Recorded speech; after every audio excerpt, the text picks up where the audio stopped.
Hello. Oh, hello, hello. Is this going live?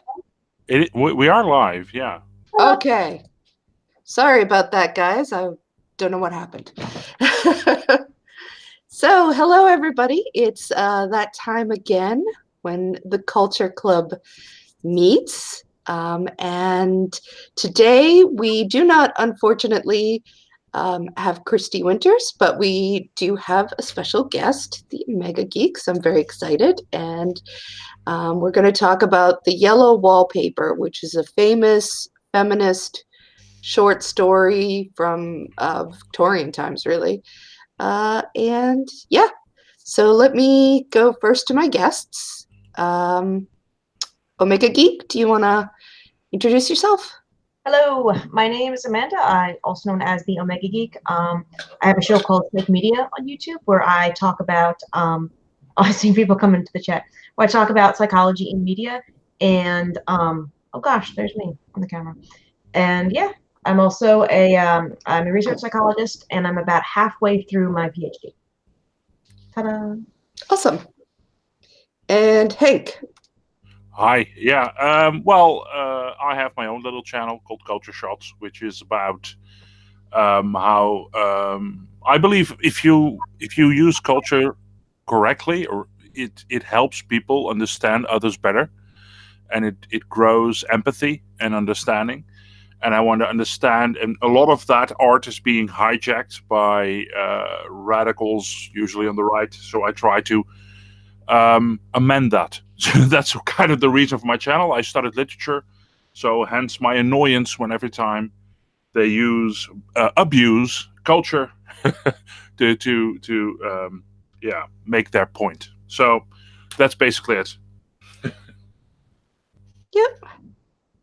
All right, cool. So, um, I guess I will just briefly introduce the story. The Yellow Wallpaper, and I got the PDF up, which I'll link eventually when I get to it, is a short story by Charlotte Gilman Perkins. And had, uh, she was experiencing some, uh, after the birth of her child, some anxiety, some uh, different symptoms, and she turned to a doctor who gave her a rest cure. And this was very typical in those days, when they believed that women had to, um, they were all hysterical because of their wombs and such. Um, you know how it is. Yeah. Hysterical vagina. Yeah. It was very well, and the treatment was vagina based too often, so that was good. But Right. but not for her. She got the rest cure, which meant she couldn't go I anywhere or do anything. She had to just sit and be fed and looked after like a baby, and this did not help her. And she wrote about her experiences, and that ended up in this story, where a woman is basically, after the birth of a child, uh, brought by her husband to a remote house where she's put in a room, which is a big room, but she has to spend all her time in it. There are bars on the windows, the bed is nailed to the floor. Um, and there's this yellow wallpaper. So as the day after day, as she's watching, um, with nothing to do really but look at this yellow wallpaper that she hates, she begins to start to see a figure that's moving around in it, um, and things just sort of go from there. So I guess I'll ask, because I think I have two very different opinions on this story here. So what did you both think of it? Because who Right. wants to start? Well, I have to confess that I read this in sixth grade. And I reread it yesterday before coming on your stream. So I didn't want to be like caught out, but I remember it being a lot longer because that's what it felt like to me. And I absolutely hated it. Like for some reason, it just stuck in my memory. And we read other feminist stuff. We read The Awakening a few years later by Kate Chopin in high school. And I really disliked it. And going back and rereading it, I think that the reason I really disliked it at age, 12 or 13 when I was in 6th grade, is that the narrator is very unreliable. And I realize now that that must be, that was literary style that she was writing in. But at the time, I was just like, what is this girl's problem? And I have more to say about it from a psychological point of view and a historical point of view, but for years, I just this weird thing stuck in my mind. And I'm like, did I dream this? No, this was a real thing that I read. A woman went crazy because of her wallpaper, but we didn't talk about its place as feminist literature. We just read it and then did an assignment, and that was the end of the matter. So, and it was I had one of those kind of teachers who was so creative, and she's like, okay, if you guys want to, you can write a book report or you can draw a picture. So I can't draw, so I drew this terrible picture of like her like creeping on all fours, and then like her husband like coming in and finding her, and he has a top hat for some reason that shot cartoon-esque off his head, and but I got an A, so story. Well, I'm glad for that at least. All right, Hank, what did you think? Well, I loved it, but there's a difference. I think reading this as age 12 without giving proper context is very understandable that you hate it. I think first of all, this is not a staple because I'm from the Netherlands, and this is not a classic in the Netherlands, and not also as something that, because I know about American literature, I studied literature. But this is not a book I also covered at university. So I was very happy to read it now. Also because now I have a context of feminism, I have the context of history, and a little bit about the way. I mean, if I talk about the husband, who was like the most gaslighting prick you can imagine, almost. You recognize what she wrote about that's still happening today, albeit in a more subtle, I think, context for luckily for most people. I think the story is way ahead of its time, I think. So yeah, so I actually have it up, and I can probably read a little bit of it, just to sort of, she's talking about, I'll just read the first introductory. It is very seldom that mere ordinary people like John and myself secure ancestral halls for the summer, a colonial mansion, a hereditary estate, I would say a haunted house, and reach the height of romantic felicity, but that would be asking too much of fate. Still, I will proudly declare that there is something queer about it, else why should it be let so cheaply, and why have stood so long untenanted? John laughs at me, of course, but one expects that in marriage. John is practical in the extreme. He has no patience with faith, an intense horror of superstition, and he scoffs openly at any talk of things not to be felt and seen and put down in figures. John is a physician, and perhaps, I should not say it to a living soul, of course, but this is dead paper and a great relief to my mind. Perhaps that is one reason I do not get well faster. You see, he does not believe I am sick. And what can one do? If a physician of high standing and one's own husband assures friends and relatives that there is nothing really the matter but temporary nervous depression, a slight hysterical tendency, what is one to do? My brother is also a physician and also of high standing, and he says the same thing. So I take phosphates or phosphites, whichever it is, and tonics and journeys in air and exercise. And I'm absolutely forbidden to, quote, work until I am well again. Personally, I disagree with their ideas. Personally, I believe that congenial work with excitement and change would do me good. But what is one to do? I did write for a while in spite of them, but it does exhaust me a good deal, having to be so sly about it, or else meet with heavy opposition. I sometimes fancy that in my condition, if I had less opposition and more society and stimulus, and John says the very worst thing I can do is to think about my condition, and I confess it always makes me feel bad. So I will let it alone and talk about the house. So she talks about the house for a while. I'm not going to go through all of that. And she mostly loves it. Except for the room she's staying in. Except for the room. I say it. So she starts here. I get unreasonably angry with John sometimes. I'm sure I never used to be so sensitive. I think it is due to this nervous condition. But John says if I feel so, I shall neglect proper self-control. So I take pains to control myself, before him at least, and that makes me very tired. I don't like our room a bit. I wanted one downstairs that opened on the piazza and had roses all over the window and such pretty old-fashioned chintz hangings, but John would not hear of it. He said there was only one window and not room for 2 beds and no near room for him if he took another.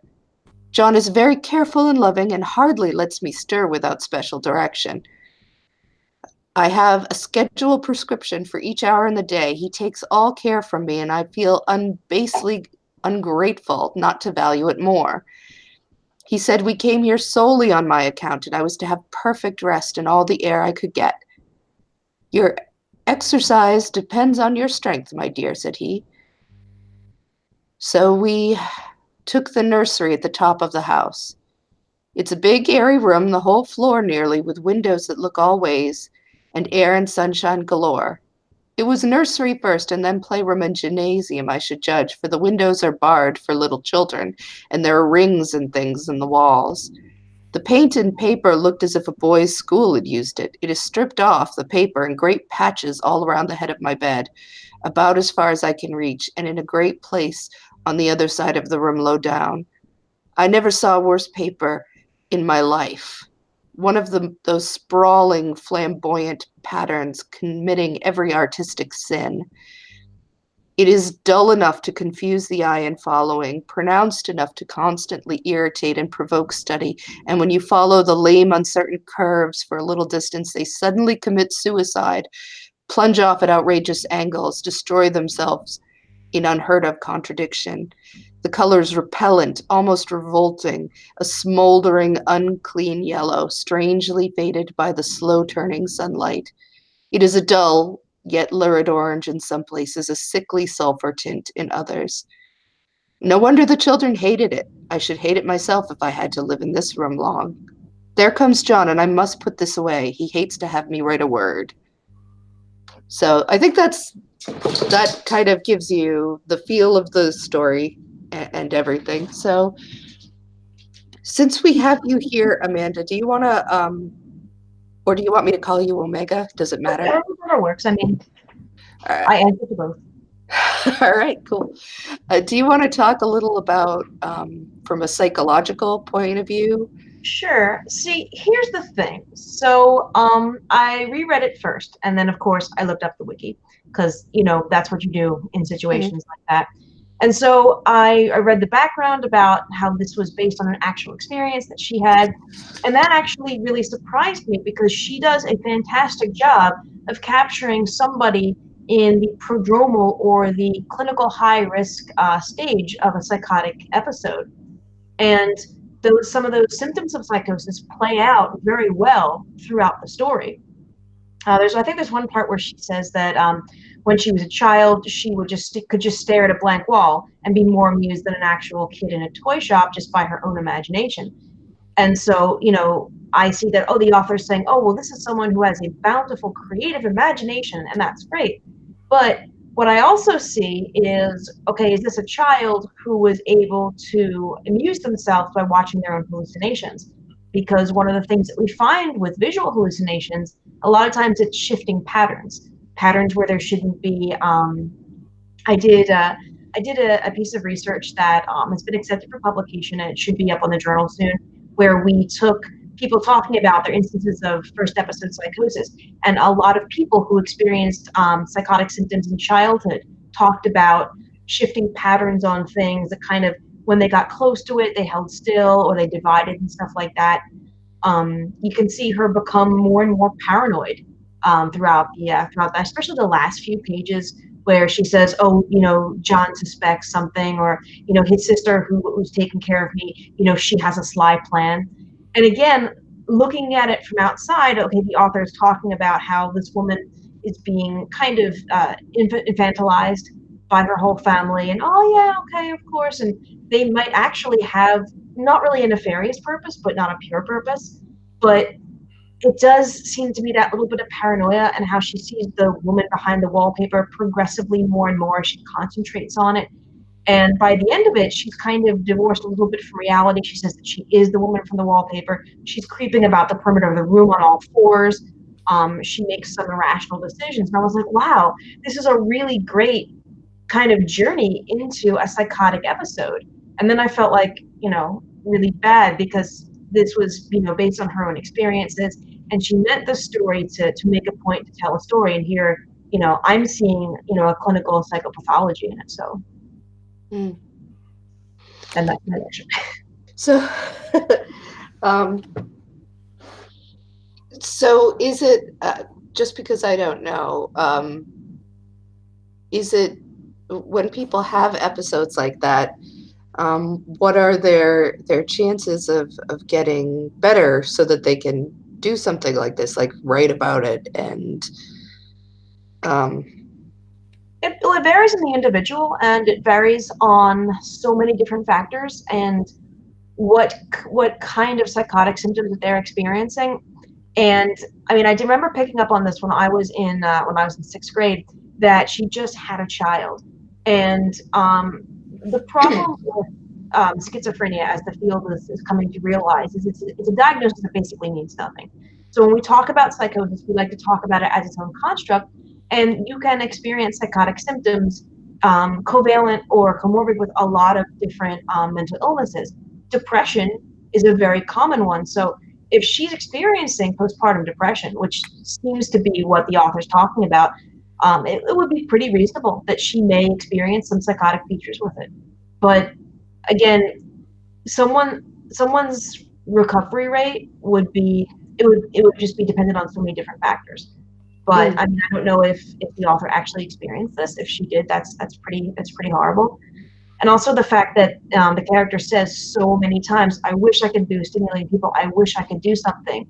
And we do find that when someone is in social or physical isolation, they do have a much greater rate of psychotic symptoms. People who are put in solitary confinement after a certain amount of time will begin to hallucinate. People who are in social isolation, children who are raised in social isolation, will experience psychotic feature symptoms. Well, also is that when she wrote this, hysteria was considered a female illness, if I understand correctly, from literature studies. I followed a course on war and masculinity, and when it was about World War One, and the fact that the men were suddenly being hysterical. This had to do with shell shock, men suddenly also not being able to leave, being stuck in the trenches for months on end, years on end, suddenly having those same ideas and a same illness as these women had, and only then it was more seen as a human illness instead of a female malady. So for me, it was very interesting to read all the symptoms she had, and then thinking about all the things I read about shell shock and male hysteria. So yeah, it's fascinating. Well, I think it would make sense if, as she's sort of writing about this, for her perhaps to exaggerate it in the story to sort of make a point. So I don't know if she's like, if we should assume a direct one-to-one, this is what happened. I mean, she divorced her husband at the time that this story came out, and it was a scandal, of course, because you did not divorce your husband. But clearly, and this all led her to sort of be an early feminist and to be a writer of different feminist tracts. So this is obviously the most famous one that she had. And one of the reasons I thought it would be a good thing to see is ever since people started talking about feminism in terms of waves, there's been this tendency to divide up feminism as a very clean thing, as if, first wave just cared about voting, and that was it. As soon as they got the vote, everybody went home. It was fine. That was all they wanted. What? Feminism is over. Good job, everyone. Yeah, hey, high five. Let's go. And then the second one was about work. And then, once they got into the working world, then that was all over. And then there's the third wave, and it was, it's about being as evil as you could possibly be, which is true. So I don't know. And I see it's such an oversimplification of everything. Obviously, yes, they were concerned about voting. That was pretty top on the line, because if you don't have the vote, you kind of need it. That's sort of the ground level. But it wasn't like that was all that they were concerned about, all they talked about, all they were looking at. They were looking at sexual liberation in different ways. They were looking at sex workers. They were looking at the religions of the time. There was a lot of divergent cultural criticism and all that going on at exactly the same time, and education and all those things. And yet and the reason it sort of died out for a while, because, well, there were some things going on in the world, like world wars and stuff. It wasn't exactly there was a lack of free time there to sort of keep going with that voting. So they had other things they had to do. So I don't know. I thought this would be a good thing to talk about in terms of like the history in that sense.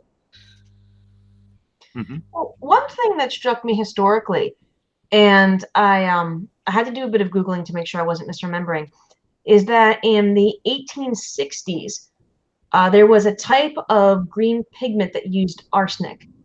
And it was fantastically popular, especially with wallpaper. And I noticed that she wrote this in 1899.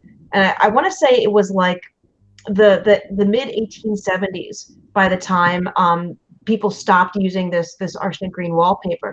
And so the beginning of the story, she says, "Oh, I can't believe that such a great house could be rented, and it's really old. Apparently there was some fuss with the courts, but whatever." And it made me wonder if she was alluding to that, because that probably would have been something that either she remembered from childhood or would have been told about. Oh yeah, for a while people were being poisoned by the wallpaper. And so I wondered, because it has a smell, it smudges off on everything. And then this woman begins to hallucinate, to experience all of these, kind of awakenings, but maybe kind of mental illness as well. And I wondered, was that a kind of cultural touch point that everybody would have understood at the time, but we're divorced from? That's That's interesting, and honestly, I don't know. I mean, I know that they used um, uh, a lot of these chemicals, and the Victorian era is really interesting in that it started. Everything's poisonous. What? Um, It's like Australia. Everything's poisonous in the Victorian era. Yeah. there is an article in the Atlantic. I just googled it, which clearly said that it does hint towards that. So it is a very good point. It's very interesting. So it says I need to look up the Yellow Wallpaper, but yeah. So it's not. Then it's not going to No, it isn't. It's really interesting. It says. She says, it makes me think of all the yellow things I ever saw. Not beautiful ones like buttercups or old foul bad yellow things, but there's something else about that paper, the smell. And arsenic has a very peculiar smell. So the smell, which is all around the house, is later in the short story. It says, so yeah, you could be onto something. Yeah. So, ugh. Can you imagine? I feel bad for the Victorians. I do. Yeah. There's not a lot to feel bad about Victorians about. So, There's a really great series, and I think it was a BBC series, and I watched it on YouTube. I actually downloaded it onto my tablet for when I was traveling, and it was basically like how people, how household things were killing people, like from, I want to say, like the Edwardian era up through like the 1950s. And the Victorian one was great because everything was poison, just everything. Like they gassed themselves to death. They like put lead face paint on just everything. But the one from the 30s was even better because everyone thought electricity was going to solve everyone's problems, and they just electrocuted themselves so much. Oh, God. Yeah. Well, guess you have to work the kinks out. Fine. Well, you say till the 1950s, but if you look at the 1980s, it was lead paint. If you continue what's in plastic, what you just removed out of plastic, yeah, we keep doing it. That's the problem. Yeah. But, yeah. What do you think? Are there other external factors besides that? I mean, of course, you have. She talks about the bars. That she can't go out the window because it's locked, right? Yeah. That's really brilliant because I feel like that's a metaphor on a few levels. You know, she's in a nursery and she's just had a child that she has absolutely no connection to. But then bars in the windows also make us think of an asylum, of a jail. So I really feel like that was a really cool metaphor because it works on a few different levels. It's symbolic on a few different levels. That too, but also it coincides with the wallpaper because the wallpaper has that going down like bars as well. So she sees like the outer pattern is like bars. Yeah. Plus, it connects her to the lady behind the pattern who's trying to move the pattern. So she's trying to get out. And yeah, so I thought that was very interesting. Yeah, so maybe we should talk a little about the figure that she starts to see. So she's very clear that it's a woman sort of moving behind this wallpaper, seeming to try to get out, creeping around and around. And sometimes this woman can get out. So, if I remember right, during the day, she'll see her sneaking and creeping around outside, and she'll catch just glimpses of her through the bars out the window. But always she thinks that by moonlight, it has to be, this figure has to come back. So it's this strange sort of, and there's more than one woman. When she looks outside, there are women, there are these creeping women that she sees. I really wish I knew what she meant by creeping because I tell you what, another tale from the '90s. Like when the TLC song "Creep" came out, I immediately flashed back to that part of this story, and then like whenever I would hear that song, I would think about the woman creeping through the wallpaper. Well, this really had an impact on you. This short story. Well, I think it was a lot of that class did because, like I said, I had one of those teachers who was like, "Guys, be creative." And when we read Lord of the Flies, we had another, like we could express ourselves and what we learned however we liked. And I let it go to the last minute. And then I was downstairs in the basement and I had, like along the Atlantic coast, you'll get the really big clamshells or just find them on the beach. I had one of them from like a few summers previous. And so I drew your man Ralph like floating out into the ocean and I shellacked it with clear nail polish. And the whole thing took me about 45 minutes.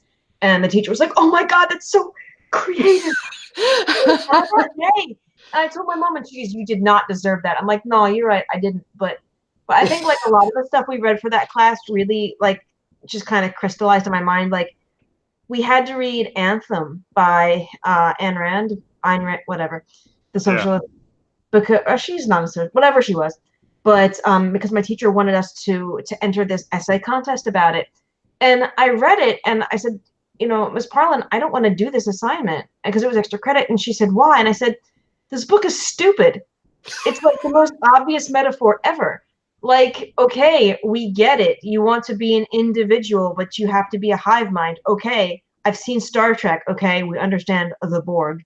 So yeah, pretty much everything we did for that class like was weird, and I remember it. Well, that's cool. That's really cool. Yeah. Yeah, it's Ayn Rand. It just always angers me. So I'm sorry. Moving on. I need to pull it down. Okay, yeah. Hank's about to go on a rant. Yeah, on an Ayn Rand. Yeah, she's garbage. Oh, I've never been able to read anything of hers all the way through. It's like, oh my God, how do people, just the sheer crushing boredom of the prose. No, but it's what it is. It makes you feel good for being an asshole. It's a cuddle blanket for assholes. That's what it is. Wasn't it basically like justifying being selfish, right? Like yeah, exactly. That's it. Right? Yeah, it gives you the right to be an asshole. There's this book. If I may give, because now we're talking about Ayn Rand, if I may give a quick book tip to counter Ayn Rand, you've got a book. I Hate the Internet. Maybe I talked about this before. I Hate the Internet by what was his? I forget his name every time. I Hate the Internet. Yes, and his name I need to, because it's Jared Kovac, and it's about San Francisco and how much that is changing because of the internet boom, and how every a guy who makes money there is like a big Ayn Rand fan, and it's hilarious the way he analyzes those trashy people in combination with how it influences our society and how it affects people in different ways, women especially. It's very interesting. So please do read that and not Ayn Rand. Okay. Morally speaking, you can be a selfish cunt if you want, but people will call you out on it. I mean, that was the whole point of the Christmas Carol. I mean, besides Dickens wanting to be paid by the word, but like, the point is like, Scrooge is a dick, and then he gets his. He lives a miserable life, and he only really realizes it before, like, let's be honest, a few years before he's going to die anyway. Yeah. So, I mean, people are free to believe what they want to believe, but at the end of the day, you're part of society. You can't. I mean, you can opt out, but then you're really on your own. Like if you want to stop paying taxes, stop using public roads. Like. Yeah, but that's not the way, unfortunately, how it works. And the problem is that the people who are assholes are usually people in power. And that's when you talk about power dynamics, suddenly you don't have, because if you live just in a village and you act like an asshole, you've got 20,000 people. 20,000 people are going like, "What the hell are you doing? You're just an asshole. I don't want to. I don't get drink a beer with you." But if you own the village, that's a different story. So, Right. yeah. But yeah, what is it, Crystal? Oh, sorry. I was one of my kids was running by, and I was. Don't take those matches. Come back here. So I mean, there isn't. I don't want to just sit here and like say, all right, let's just keep talking about it, whether or not we have anything more to say. But I did want to just talk about the ending of it because it ends sort of ambiguously, which, considering all that we've talked about before, makes sense. So she locks herself in the room. They're about to leave, and she tears off all of the wallpaper. And let's see. I peeled off all the paper I could reach standing on the floor. It sticks horribly, and the pattern just enjoys it. All those strangled heads and bulbous eyes and waddling fungus growths just shriek with derision. I'm getting angry enough to do something desperate. To jump out of the window would be an admirable exercise, but the bars are too strong to even try. Besides, I wouldn't do it. Of course not. I know well enough that a step like that is improper and might be misconstrued. I don't like to look out of the windows even. There's so many of those creeping women, and they creep so fast. I wonder if they all come out of that wallpaper as I did. But I'm securely fastened now by my well-hidden rope. You don't get me out in the road there. I suppose I shall have to get back behind the pattern when it comes night, and that is hard. It is so pleasant to be out in this great room and creep around as I please. I don't want to go outside. I won't, even if Jenny asks me to. For outside you have to creep on the ground and everything is green instead of yellow. But here I can creep smoothly on the floor, and my shoulder fits in that long smooch around the wall, so I cannot lose my way. Why, there's John at the door. It's no use, young man, you can't open it. How he does call and pound. Now he's crying for an axe. It would be a shame to break down that beautiful door. John, dear, said I in the gentlest voice, the key is down by the front steps, under a plantain leaf. That silenced him for a few moments. Then he said, very quietly indeed, open the door, my darling. I can't, said I. The key is down by the front door, under a plantain leaf. And then I said it again, several times, very gently and slowly, and said it so often that he had to go and see, and he got it, of course, and came in. He stopped short by the door. What is the matter? He cried. For God's sake, what are you doing? I kept on creeping just the same, but I looked at him over my shoulder. I've got out at last, said I, in spite of you and Jane, and I've pulled off most of the paper, so you can't put me back. Now, why should that man have fainted? But he did, and right across my path by the wall, so that I have to creep over him every time. Dun, dun, dun. Da-da-da-da. She finally got one over him. And again and again. Yeah. One thing, coming back to psychosis, one of the things that I didn't think about until just now is one of the most common, a very common experience in visual hallucinations are shadow people. I want to say about 20% of the people in our data set who experience visual hallucinations describe shadow people. Wow. So, I'm so annoyed that this is like an actual metaphor. She wasn't really talking about psychosis. Because it fits just so perfectly. Well, what do you mean when she wasn't talking about psychosis? Well, I mean, like I said, I went back and I read, through her bio and, the wiki article about the story, and that this was meant to be a big kind of middle finger and fuck you to the doctor who put her on a similar kind of rest cure. Yeah. But she just so perfectly encapsulates like some of the experiences that people who've experienced psychosis have described in Yeah. literature, in the academic literature, and it's just so perfect. Yeah. I'm like, oh, how are you not a psychologist? Yeah. But did she say she's not writing a psychosis? Did she say that somewhere? No, it's not brought up at all. But the thing is, it was psychosis. Or, okay, schizophrenia wasn't coined as a term until 1908, so it still would have been Kraepelin's dementia praecox at the time, and dementia praecox covered so many different various symptoms. It's kind of like one of those catch-alls where like they figured that you were mentally ill, but you know it could be anything from reading novels at night to kicked in the head by a horse or something like that. And they're like, oh yeah, dementia praecox, there you go.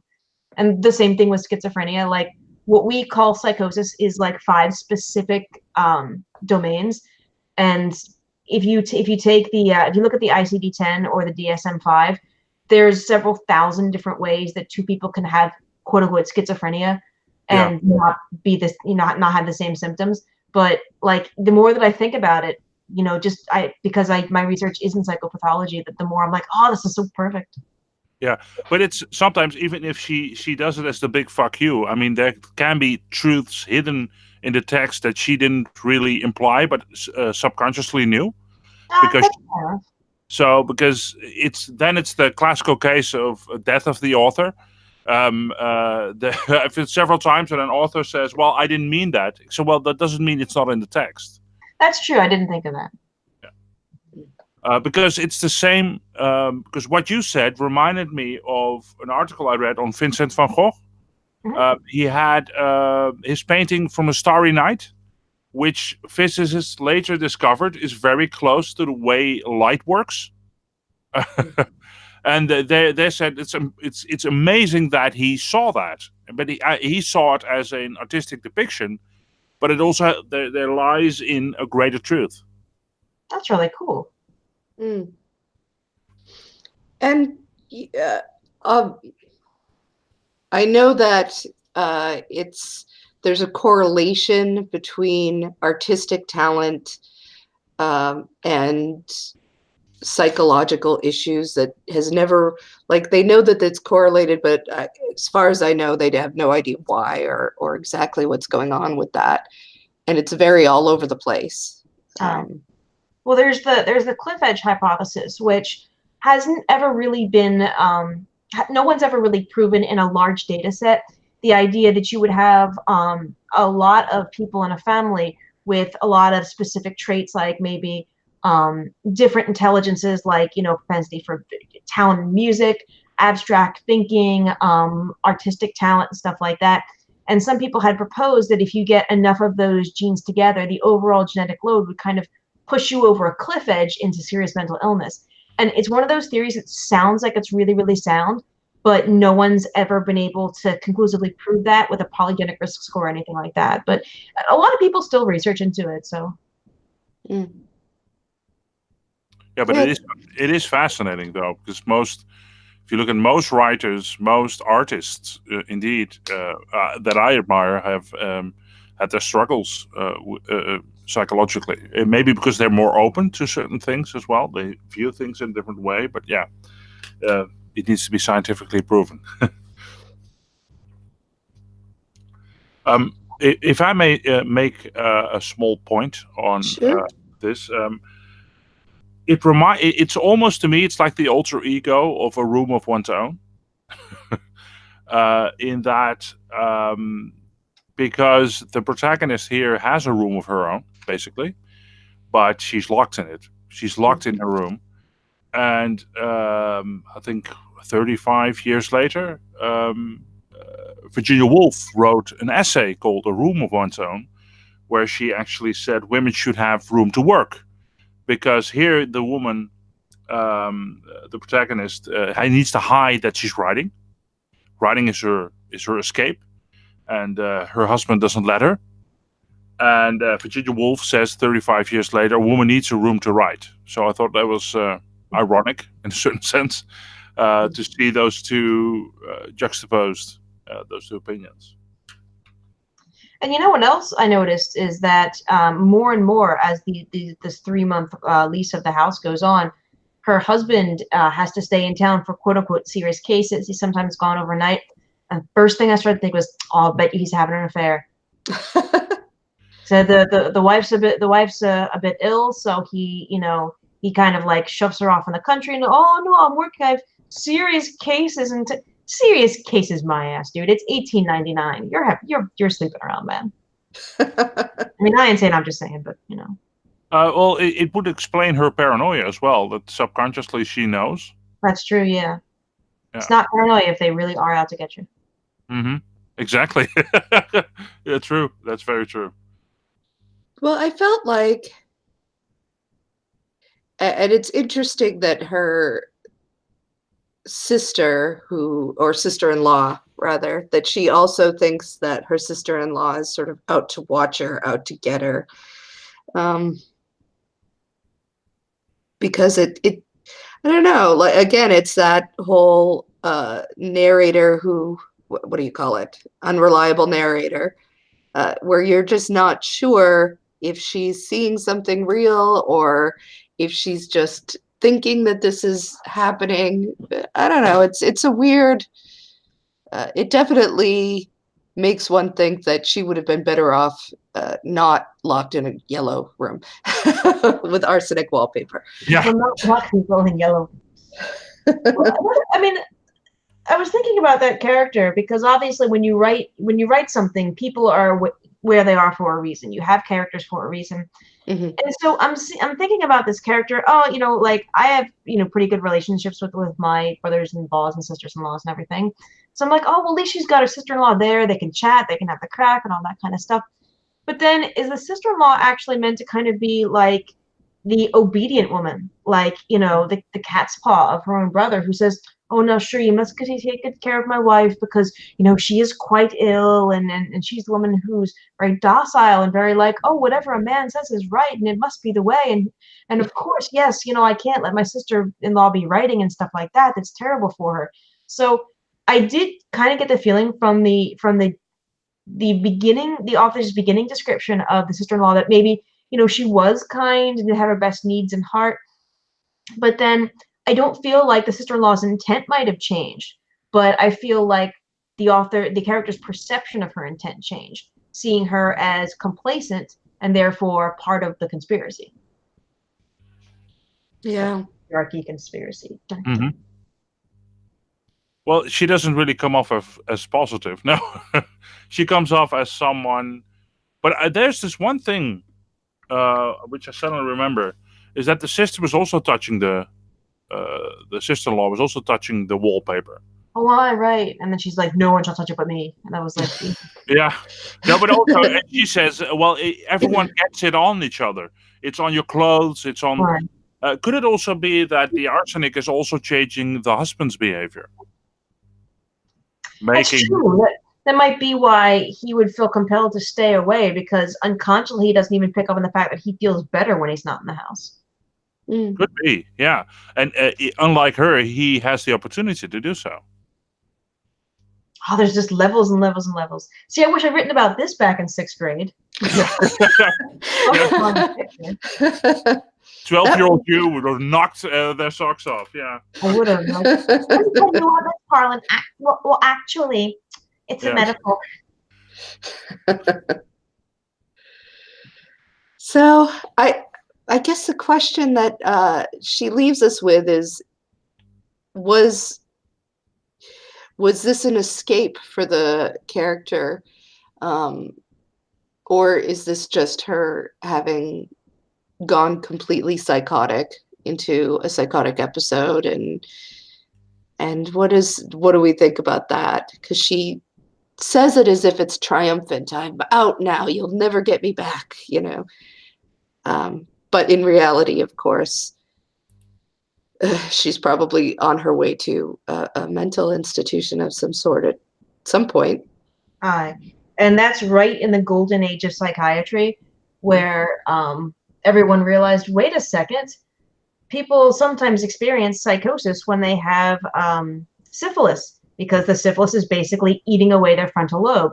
Wait a minute. That means that mental illnesses have a medical basis and can be cured. And we started doing well, okay, I'm a psychologist, I'm a psychiatrist. The psychiatry field started doing a lot of really bad stuff to people. Yeah. She ends up in an asylum around the turn of the century. Her chances of recovery are probably not good. Another thing is, since this narrator is so unreliable, we can't really take it on her account that that is how the story ended. This might be a fancy that she's like not a hallucination, but this might be a fantasy that she's entertaining of what she wished that she could do, and whatever is going on in the room is actually something quite different.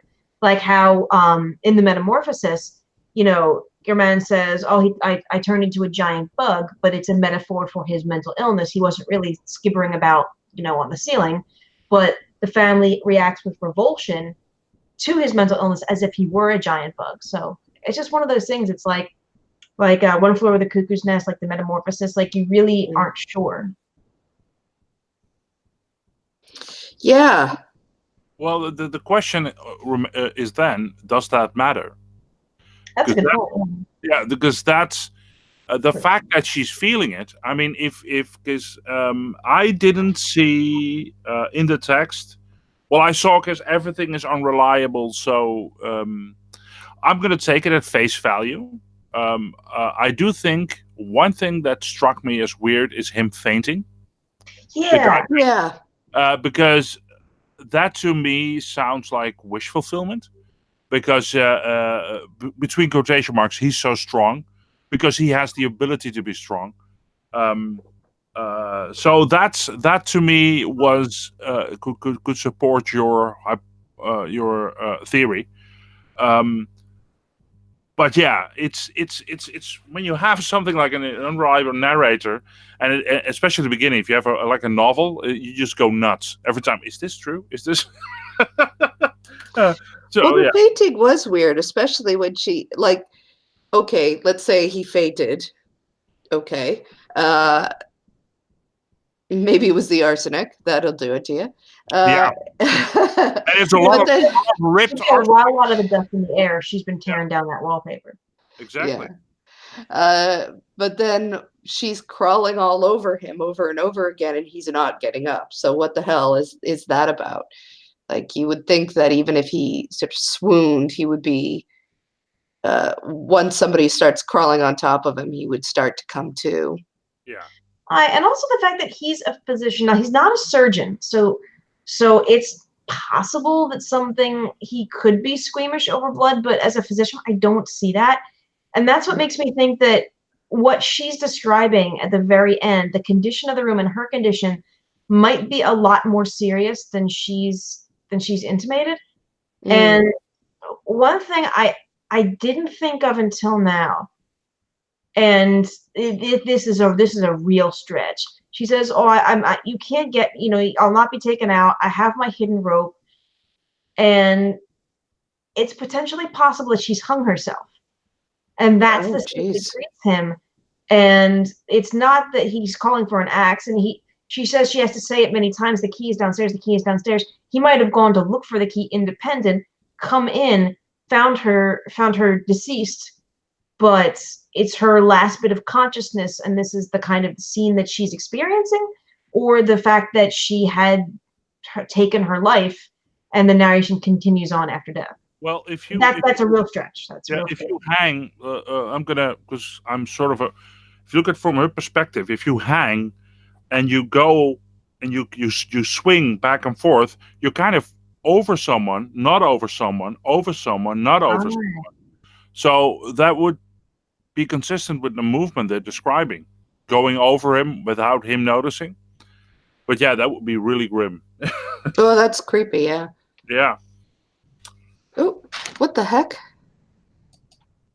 Now we're all haunted by her forever. Yeah. The other bit of feminist literature that we had to read in high school, that was specifically, we were told this is a feminist thing and we're going to read it, was The Awakening by Kate Chopin. And spoilers, she ends up filling her pockets full of stones and walking under the sea and drowning at the end. So that's how Virginia Woolf, by the way, also ended her life. I didn't know that. Yeah. So yeah, it was not uncommon, fortunately. That should be in TV tropes. The feminist dies at the end. Yeah, it's true. Yeah, Yeah. only it's not a trope. It happens for real. That's the problem. Because the writer, I forgot her name. Apologies. His name is relatively new to me. Well, what is the name of the writer again? Charlotte Gilman Perkins. Thank you. She was. She also. Well, she didn't. She committed euthanasia because she had cancer. All Uh, right. She's in her 50s, and it was, by the way, also because she was an advocate for euthanasia, and she used ether in her case. But yeah, so grimness all around. I don't know how this how this went from. Oh, I'm sorry. Pardon. That was the our own. But yeah, I don't know how this ended up in all the feminists are killing themselves.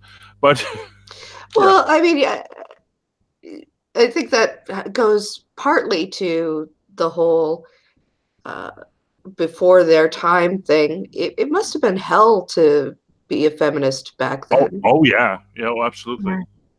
And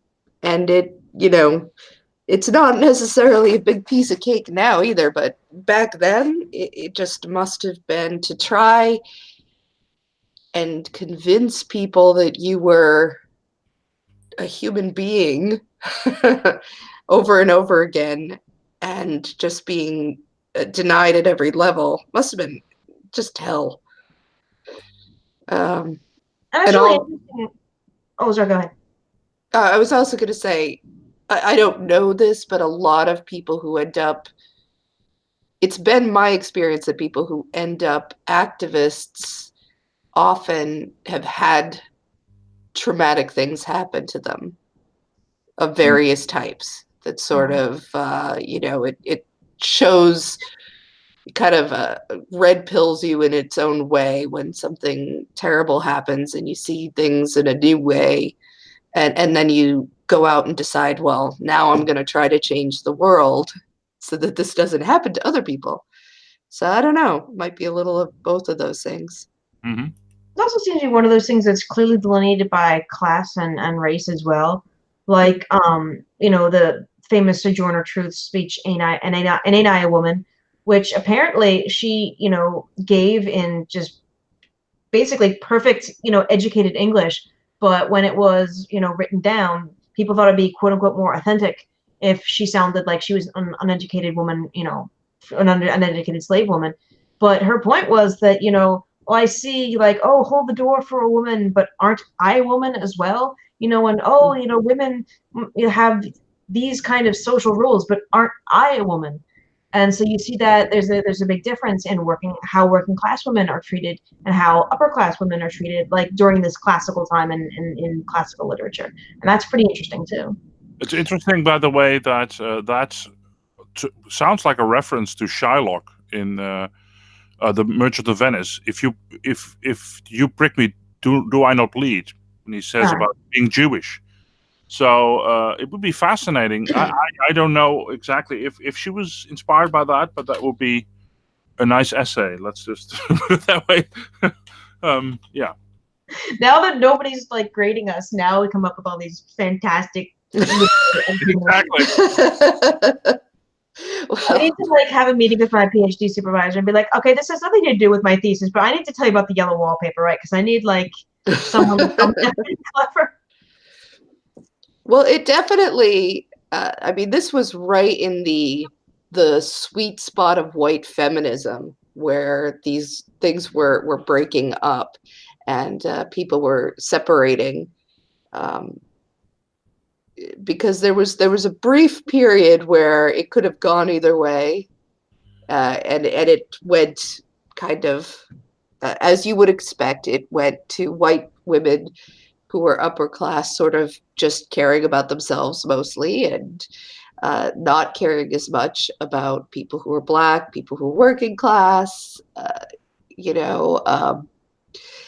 or just assuming that the rising tide will lift all boats. We'll just do this for us, and you'll just benefit, kind of, which didn't necessarily happen.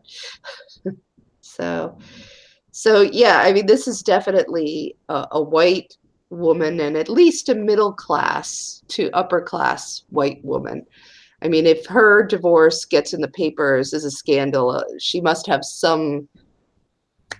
uh, some sort of name out there. I'm not an expert on necessarily her and where she came from, but certainly she wasn't poor. No. And, you know, I don't think. I mean, divorce was a privilege for a certain class too. I think going from, by the way, only royalty in the 15th century, and it's kind of trickled its way down in a couple of centuries. But yeah, so yeah, you're right. But yeah, we're a long way from intersectional feminism with this. You know what it makes me think of? The difference between, like about 20 years when, it's a big scandal that she's getting a divorce, but then, every bit of media was like glued to, F. Scott Fitzgerald and his wife, because they were basically like, bohemian, before bohemian were a thing, playboy and playgirl, like wealthy, drunk, just literary giants, and just was this big drama about it. But then everyone was like, "Oh, have you seen the drama about it?" And then, but then she gets divorced. It's like, "Oh no, a scandal!" Jesus Christ! Yeah, it's sad, but I do, I'm glad she got out, because it did not sound to me like she was a person happy in her marriage. So yeah, love her name, by the way, Zelda. Zelda Fitzgerald. Yeah. See, I really loved when I was a little kid and The Legend of Zelda for NES came out, because I had a great aunt Zelda who had passed away years and years and years before I was born, and like I'd heard of it like as a name, and I was like, wow, they named a video game after somebody in my family. So lucky. My great aunt. But but Miyamoto actually named it after Zelda Fitzgerald because he loved the name and he loved her life. Did not know that. Yeah, so yeah, that was really cool. And you know what? She ended up in a hospital for a while, because basically Tender is the Night was supposed to be kind of based off of his struggle to have her committed, and her argument was that she wasn't mentally ill and he was mentally ill, and it was just a whole big clusterfuck. Yeah, but he's not the only writer who tried that, by the way. Same with T.S. Eliot, who actually successfully committed his wife. So yeah, it's another thing. Writers who commit their wives because they are turning nuts. They're going nuts. Yeah. And so I'm really enjoying this stream, but it is just grim as fuck, I must say. Yeah. If anyone's interested, there's a really great book. It's called Inconvenient People, and it's about the quote unquote mad doctor system in England from the Victorian era, through the turn of the century, where basically all you needed was two doctors to sign a piece of paper saying, yeah, you're mentally ill, and you could be given over to a private hospital and just held there for the rest of your natural life. And a lot of people would do this to inconvenient family members, or to women who inherited, or just anyone you wanted to get out of the way. You want your wife out of the way because you want to marry a younger model? Hey, she's mentally ill. Just get two doctors, doesn't even matter who they are, to sign a piece of paper and you're grand. Yeah. And it's a really fascinating book, but it's quite grim and upsetting. Yeah, it's absolutely terrible. Well, over here, and this is happening around the same time, but for a different class, we had people were being sterilized by the thousands based on this sort of eugenics idea that they would be giving their bad genes on to the next people. And you see in Buck v. Bell, which is the famous it went to the Supreme Court, and this young woman, and she had been committed and they wanted to have her sterilized. And basically, what she was saying was, well, my uncle raped me, or the person who was in charge of me, the male person, was raping me, and his wife wanted me gone because of what was going on, and they didn't want people to know, so they're calling me either mental, I'm trying to remember exactly, I'd have to look it up, either mentally retarded or not right in the head, and yet, she was screwed. The eugenics and Oh, forced sterilization are still on the books. They've never actually gone back and fixed that. It's just now we don't do that anymore. So There was a film from the 1930s, and my wife made me watch it twice for notes, because I think it's an upcoming review. It's called Tomorrow's Children. And honey, if you're still in the chat, speak up if I've got any of this wrong, because I saw you there. But it's about this young woman, and she wants to marry this guy, and it's going to be grand. But she's the eldest daughter of these just two, like the mother's a drunk and the father's a layabout, and all of the children have either physical or mental special needs. She has a baby, but she's so drunk that the baby dies immediately.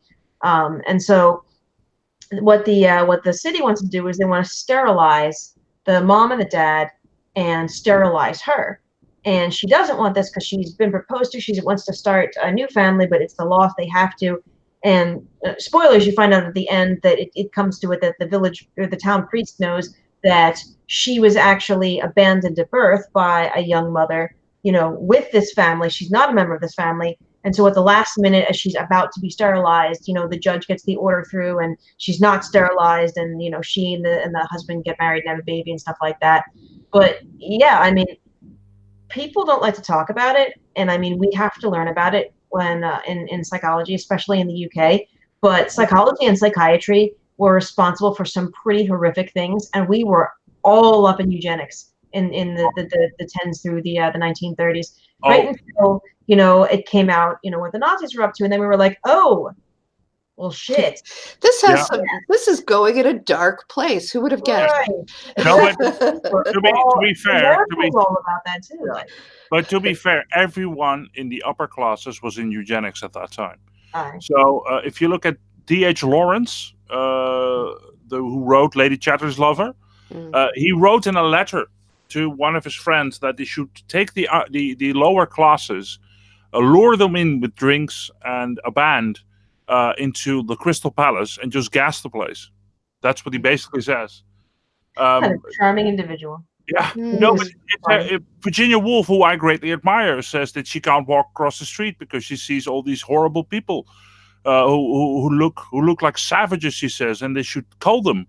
Basically, that's those were the ideas of the upper classes at the time, and it's. I'm not saying you should forgive them, but you should put them in their perspective. And true, after they saw Auschwitz, they saw the because that's basically it. I mean, this is the same thing what we have now on the internet. You have people who are joking about killing people. Well, someday there's some asshole, and he's going to actually do it. That's basically it. So you've got the theory that makes you feel better because everyone who believes in eugenics thinks they have the best genes. It's not based on anything, but they say, well, if other people who have less good genes just fuck off, I'd be fantastic. But then, I think like genetics doesn't work that way. No, it doesn't. Like part of my thesis is will be an epigenetic component if we can secure the grant for the data. But I mean, what I learned in high school is, oh yeah, eye color and Mendelian inheritance. But oh my God, there's over 260 known alleles that contribute to genetic load or genetic risk for the autism spectrum. And that's just the ones that we found so far after 10, 15 years of research. Like everyone wants to think that, it's something very simple. And sometimes it is. Like, if you have a duplication I forget at which chromosome, then you'll end up with a child with Down syndrome. Yes, that's a single cause thing. Yes, if you have, there's the one gene that if it's broken the one way, you get Prader-Willi, and if it's broken the other way, you get Angelman syndrome. But those are not things that get passed down. Those are disjunction, they're point shift mutations, they're all that kind of stuff. Everyone wants to think, oh, I have good genes. Oh, thank you, Dorian Sapien. It's gene 21, chromosome 21. But that's not how that works. Ugh. And that's just from a little bit of research. Like, I know I'm going to have to go back and get a master's in. I want to get a master's in applied genetics at some point. But even just sequencing one gene, it just really pisses me off when people talk about superior genetics. Yeah, but it's the rant of science. That's basically it. It's another one of those. It's another one of those things you can feel all warm inside because you're so-called superior. It's such bullshit. By the way, Twitter is what it is. We looked. We just a moment back. We talked about indigenous people being sterilized. That kind of got me going because I recently read an article that they were still doing that in Canada. Mm-hmm. Yeah, I heard about that. Yeah. So I'm like, yeah, we were like the goal. Eugenics never went away. It just kind of went underground. And we're still kind of dealing with this shit. So, yeah, but I agree absolutely. And this is what extremists do. They take extremely complicated things and just make it simplistic, so people feel warm inside and they can hate other people. That's basically it. And you've got a scientific variety, and you have, which is eugenics, and which is all these other nonsense things, and you have the cultural variety. It's like Western culture is superior, which is also completely bullshit because we don't know what Western culture is. What's the West? Can someone please explain that to me? I reckon if you knew an anthropologist, they probably could, but I do not. That's the thing. I mean, like, we're like, oh, Western culture is so fantastic. I'm like, yeah, but China invented gunpowder while we were still dicking about with spiked maces. So I don't know what to tell you, buddy. If you look, C-sections were done in Africa thousands of years before it was done here. So we're to have cultural. Well, first of all, there is this dumb idea. And I call it making everything binary, which is superior to this. No, they're both beautiful in their own way. I don't, just because I'm from the West, doesn't mean that I can appreciate Asian culture or African culture. It's so silly to say everything is a contest. That has to do with the simplification of Darwinism and then applying that to everything. It's so stupid. Oh, 8DX, I agree with you. Brain plasticity is amazing. That was one of the best things I learned in undergrad, is that it's Hebb's law, Hebbian plasticity, neurons that fire together wire together. And so the more that you do like once you learn a skill, the more that you do it, those neurons physically grow closer. And the things that you don't use or you don't need as much fall victim to synaptic pruning. The brain just comes along and it's like repurposes that resource. And Montessori is a horrific system, and it's horrible. My sister was actually put in a Montessori school for 1 year because it was really close to where my mother was working. And we actually ended up in a class action lawsuit against them because she ended up being exposed to, she ended up with mycoplastic pneumonia. And I forget if it's a fungus or a bacteria that causes it or a mold or something, but it was growing there and it was a big mess. Yeah, the Montessori system is bad and horrible and wrong. And that's my rant for today. We have one in my town. I mean, obviously I didn't put my kid in it, but they're up to no good. I know it. Yeah, I know. They always struck me as weird. I was like, no, we won't go there. But I'll say, I think this is where the sort of things that you were talking about, Hank, is where Evo Psych just keeps going off the rails. At this point, it's just, I really think they should just forget it. This was a bad idea. Go away now. Like, I can't, they keep coming up with just so stories for, and this is why women enjoy being raped, or things like that. But Uh, what really pisses me off about evolutionary psychology is I joined a society because my supervisor was like, oh, you need to get out there in the academic world, and I went to their yearly conference, and it was last summer in Amsterdam.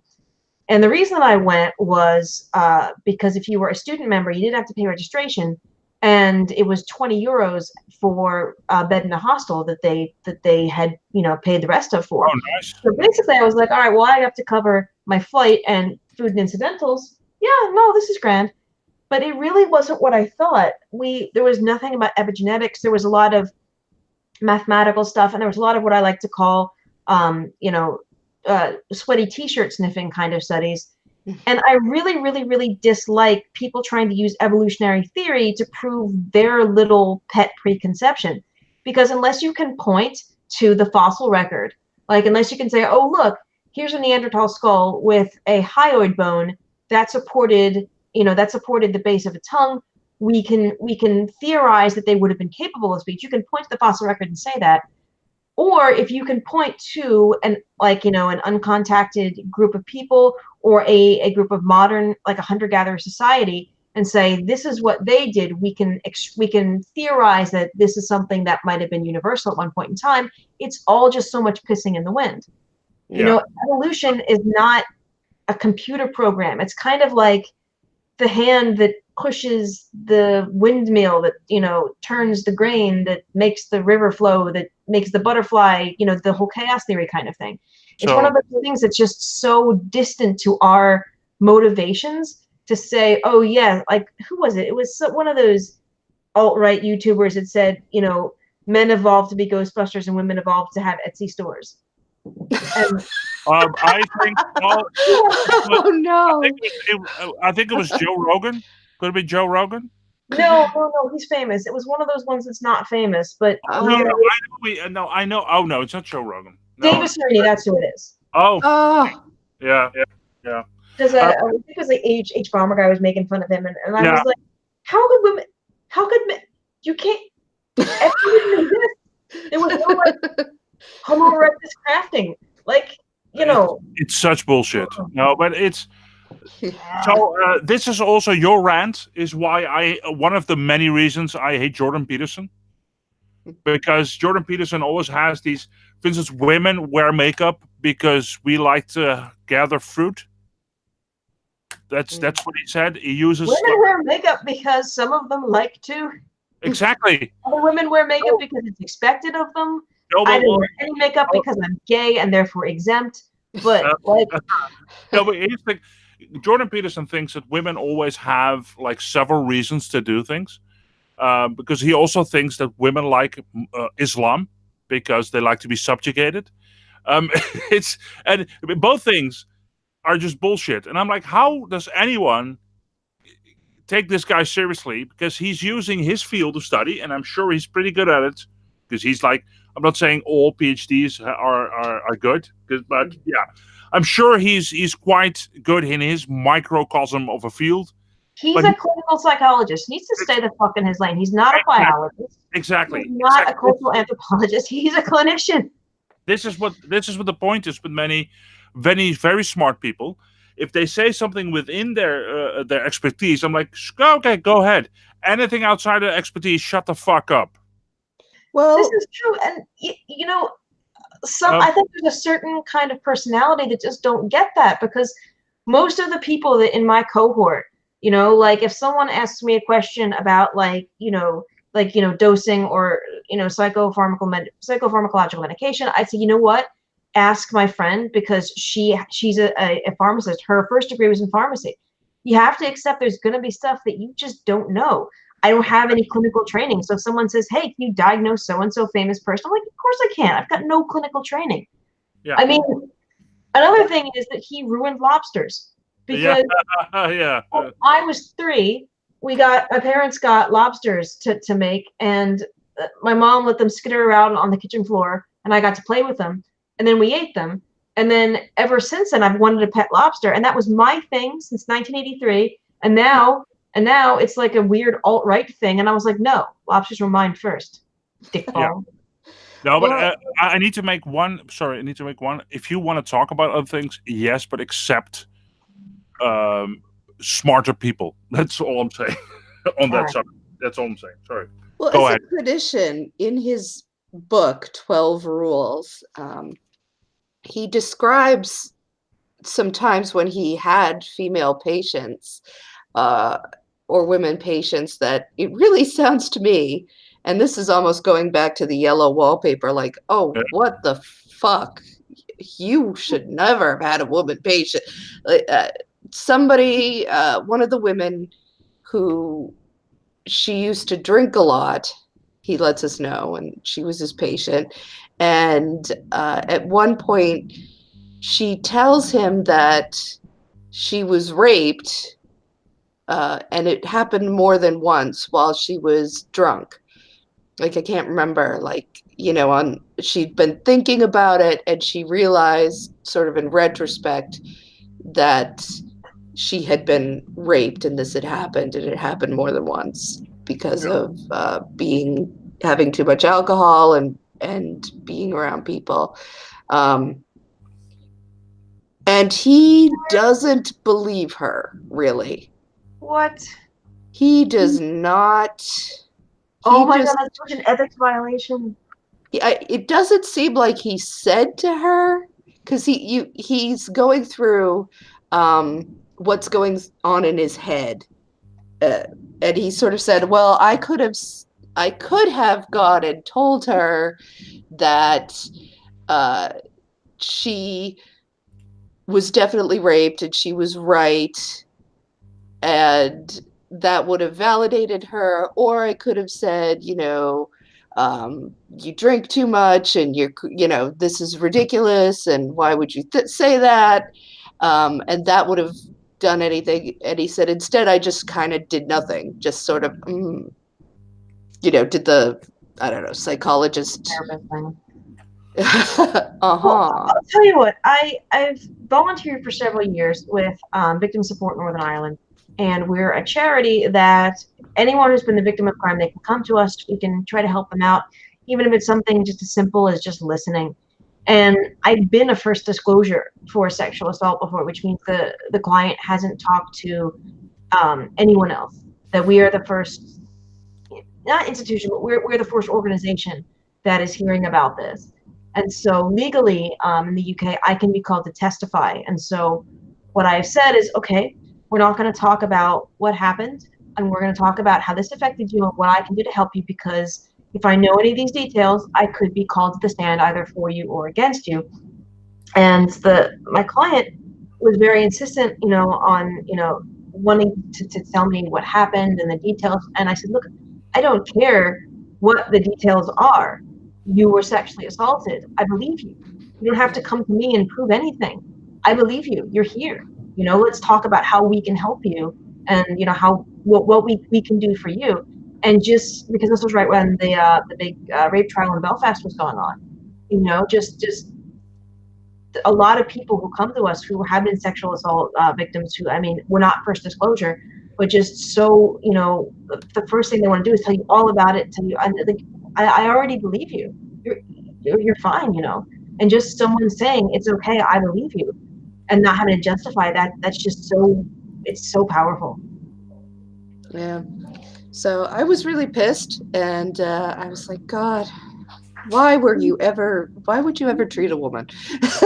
You don't like them, right? The more I learn about this guy, just the more that, like, I wouldn't want to be at a cocktail party with him. Like, it's one of those people, it's like a friend of a friend, and they just start going off and off, and you're like, right, well, that's grand. I need another drink, so I'm gonna go to another state and get one. So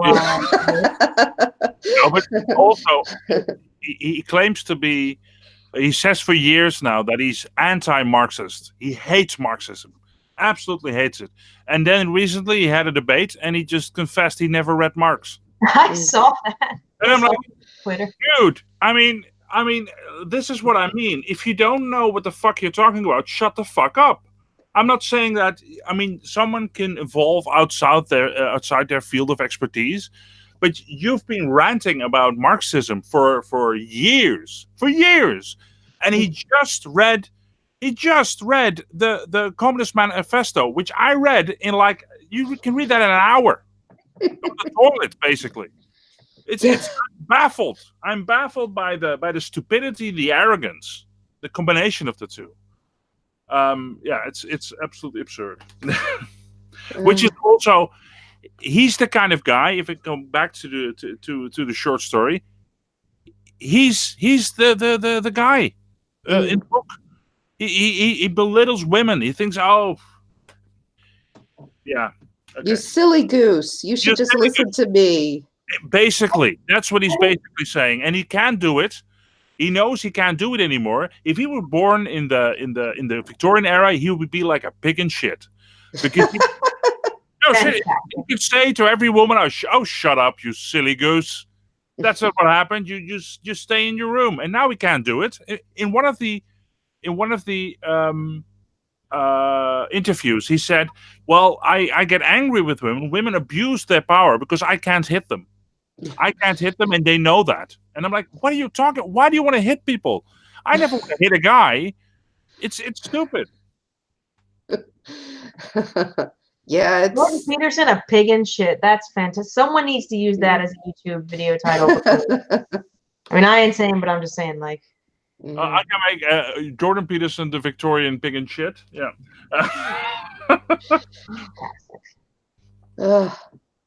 And you know what? Another thing I was just thinking about, and Chrissy, you said it right at the beginning, is that you do kind of get the feeling that, you know, I mean, maybe I was wrong calling her an unreliable narrator because she says, "Oh, I'm so sick. Oh, but no one believes that I'm sick," or he says that I'm so ill, but then he says that I'm not, and he may be gaslighting her. I never even considered that until you brought it up at the beginning. Oh yeah, I thought what I saw was just he's constantly, every time she tries to talk to him, he just turns it around. He also says that if you only get better, that's because of you. He doesn't say, "I'm going to help you get better. I'm a physician." He says, your mental state is dependent on you. That's basically, so if she gets sick, that's her fault. That's what he's basically saying. That's what gaslighting pricks do. Yeah. And we still have the same damn gaslighting pricks out now. Exactly. We haven't fixed it. Yeah. Everything sucks and everyone's ruined. Yeah. Basically. I'm glad that we took this story because it has been cheerful.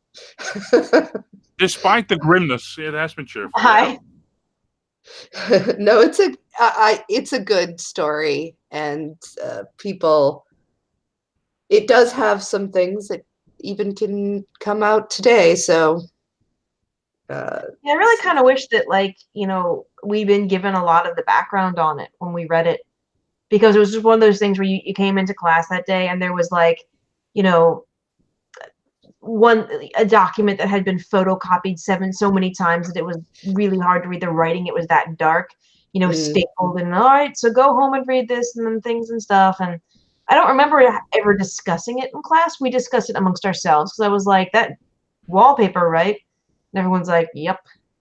But I think that if we'd really kind of like analyzed it properly, that I think I probably wouldn't have hated it and it wouldn't have like been so formative in my memory. Yeah, because I don't, without context, I don't think it makes any sense at all. You're 12, especially. I mean, come on. It's. Well, it was like we were given the Metamorphosis, and that was in high school by a teacher that had a wrinkle on her face that I was specifically responsible for. She hated me so much, and I hated her so much, but we read the Metamorphosis, and I just was so angry and annoyed with her that I decided that I would interpret it. I would ignore the metaphor because in the wee book that we got, the notes for the Metamorphosis were longer than the actual story, and I argued pretty successfully that he actually did turn into a great big bug. And she's like, "No, it's a metaphor for mental illness." I'm like, "No, he turned into a great big bug." That's actually what happened. And it was hard because he had to type. Yeah. With bug hands, which was a problem, but he managed. To, like, learn to click his little pincers in like SOS in Morse code to his younger sister because she was the one that took pity on him, and so he clicked them in Morse code, and she dictated the whole thing and then published it. The great thing about literature is if you can build a case, you can argue this. It's this is one of the greatest things about, I think, literary studies. I studied literature, and I've said this on a stream for Culture Club before. The first thing I had to argue was a 500-word essay: was Hamlet mad? And I was baffled that my professor accepted both answers, yes and no. But he looked at, are you thinking academically? So if you had a good teacher, she or he would have said, okay, why? Why do you think that? And that would be interesting. She was a huge bitch, and I actually got in trouble at the end of the year because, again, I had her 2 years in a row, and then I had her for creative writing because it was an elective that I wanted to take, but I just hated her guts. And so for the exam, we had to write an essay about the Old Man and the Sea, and I basically kind of like explained the plot from the point of view of the sea turtle that he encounters for like a paragraph. And she got so angry, when it was being marked that she, the week after, she hauled me out of class to the dean of the department, and actually he read through it and he's like, okay, Emily, because that was her name, I know you're angry. And he said to me, and you, I know exactly what you're up to. And I was like, oh, what? I'm just a girl. I don't even know what you're talking about. He's like, but you have to admit that this is really good. And so I got away with a C+. That's funny. I like it. She was such a bitch though. She made my friend cry, so. There is one question from the chat, by the way. I want to, perhaps is that a good way? It says from ATX. It says, what positive message can you end this thing with? Anything positive, love. I think that if we could end it with anything positive, it would be to listen to people's experiences and don't stigmatize mental illness. Oh, yes. Absolutely. And I think we have come, despite the struggle we have now, we've come a long way. Yes. Let's put it that way. Just the fact that, like, I just read an article yesterday that one of my professors retweeted that so many people, like young millennials and whatever generation is coming of age now, are so much more willing to talk about mental illness than most of the generations before, and that's so good. That is really good. And by the way, this story made sure that the treatment she got, the writer, was kind of cancelled. I mean, she was a very large driving force in talking about mental illness too. So art matters, and it can change the world. Oh, definitely. All right. So we turned that around. Now it's very positive. Yeah. Remember, All right. So I want to thank my guests, and I will make sure to link their channels in the description when I get around to linking things in the description, because I'm terrible at this. But thank you for everybody who's stuck with us. Yeah. Thank you in the chat. Thanks for watching, friends. Yeah.